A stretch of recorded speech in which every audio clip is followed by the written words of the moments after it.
My SG I use for a lot of our stuff. I use quite fat gauge strings as well. I use 12 to 56, and it sounds great on the SG. It's a really hot guitar, really ballsy, and I like that.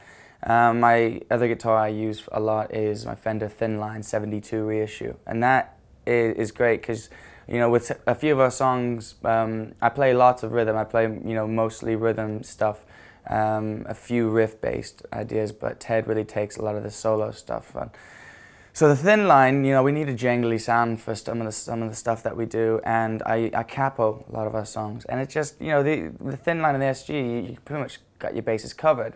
My pedal setup, I like just using, you know, just what you need, not going too excessive with it. And so what I ended up using was, you know, obviously you gotta have your chromatic tuner, but I have a full tone, full drive 2, which has 2 different settings, just a sort of main overdrive, and then you have your boost as well, which really kicks it up.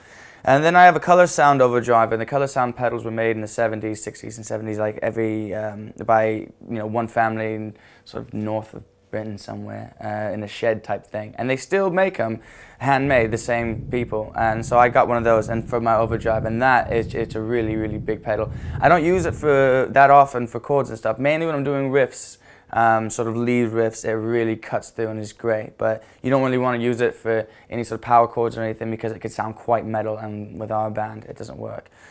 And then I have my MXR micro amp, which is amazing because it's just really a signal booster that doesn't really change your tone too much. It doesn't put too much grit on it. If you just want a nice clean tone that got a little bit of bite to it, you throw that on and it's perfect. However, you can also crank it and you got a good big drive pedal if you really wanted it.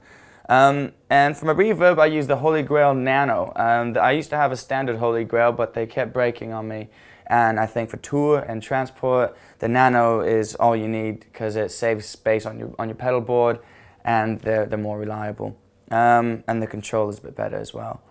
And for my analog pedal, I mean my delay pedal, I got this analog delay pedal from this shop that some guy had ordered from America. It's a custom handmade jobby, and I don't really know where it came from, but I ended up with it, and it was just the best call. Like it had the warmest, richest sound, and I wish I could find out where I got it so I can get some backups, but unfortunately, yeah.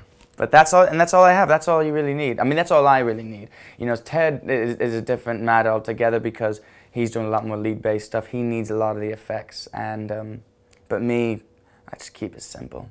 My amp, I use a Fender Hot Rod Deluxe, and it's perfect. I love my ultimate amp is the Fender Twin, the Twin Reverb, and those are amazing. But they're really expensive and they're really heavy. And with this, I have the same sound, I have the same tonality. You know, I keep it on 2. I can't go above 2, otherwise it just screams at you. Especially with some of the guitars that I'm using, it's half the weight. And you know, the same sound and everything, and you know, a quarter the price. So I went with the Hot Rod, and I think any musician traveling around, especially if you're doing it off your own back or in a van or something like that, we don't have techs, you know, a crew, get a Hot Rod. They're the best.